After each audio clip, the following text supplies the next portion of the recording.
Assalamualaikum warahmatullahi wabarakatuh. Saya Naurul Syifa dengan NIM 1907030008. Tujuan saya membuat video ini ialah untuk memenuhi final dari ekologi perairan. Yang mana soal pertama ialah apakah perbedaan antara ekosistem rawa dan ekosistem waduk. Nah, seperti kita ketahui bahwa rawa merupakan tanah basah yang selalu digenangi air karena kekurangan drainase atau lekuknya lebih rendah daripada daerah sekitarnya. Nah, sedangkan waduk itu merupakan kolam besar tempat penyimpanan air yang disediakan untuk berbagai macam kebutuhan. Nah, ekosistem rawa ini juga termasuk ke dalam ekosistem air tawar. Dan ekosistem rawa ini terdiri dari tanah dan air. Biasanya vegetasi yang hidup di sana ialah mangrove dan hutan galam.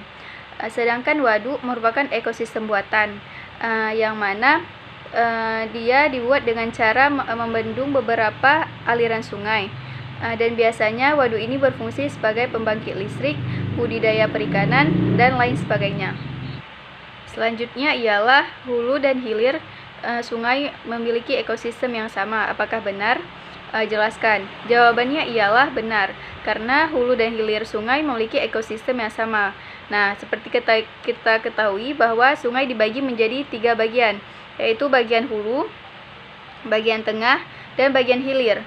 Hulu sungai terletak di gunung atau di pegunungan yang tinggi, sedangkan bagian hilir merupakan tempat mengalirnya air atau tempat terakhirnya sungai.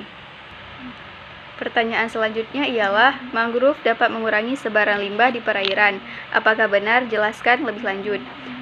Ya, benar, karena mangrove dapat mengurangi sebagian limbah di perairan. Nah, tumbuhan mangrove ini memiliki banyak daun sehingga bisa menyerap atau lebih berpotensi dalam menyerap karbon dibandingkan dengan tumbuhan lainnya.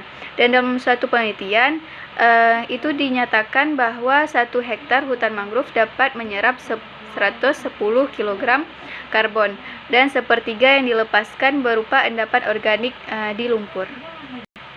Soal selanjutnya ialah, apa dampak pencemaran limbah organik terhadap ekosistem perairan?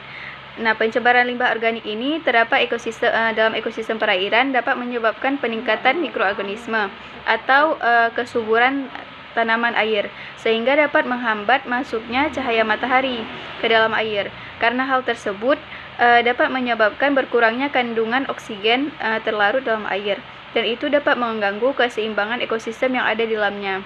Sehingga pencemaran limbah ini dia memiliki dampak gitu terhadap ekosistem perairan yang ada di sekitar tersebut. Selanjutnya ialah, apakah pencemaran berpengaruh terhadap kelestarian ikan? Bagaimana mekanismenya? Nah, iya, pencemaran berpengaruh terhadap kelestarian ikan, yang mana komponen yang menyebabkan pencemaran laut seperti partikel kimia, limbah industri, limbah pertumbuhan, dan lain sebagainya, yang mana memberi potensi dan memberi efek berbahaya. Salah satunya ialah makhluk atau binatang-binatang yang ada di dalam air itu bisa mati karena menurunnya oksigen dan meningkatkan kecepatan reaksi kimia pada perairan tersebut. Mungkin cukup sekian jawaban dari saya. Lebih dan kurang saya mohon maaf. Wabillahi taufiq wal hidayah. Assalamualaikum warahmatullahi wabarakatuh.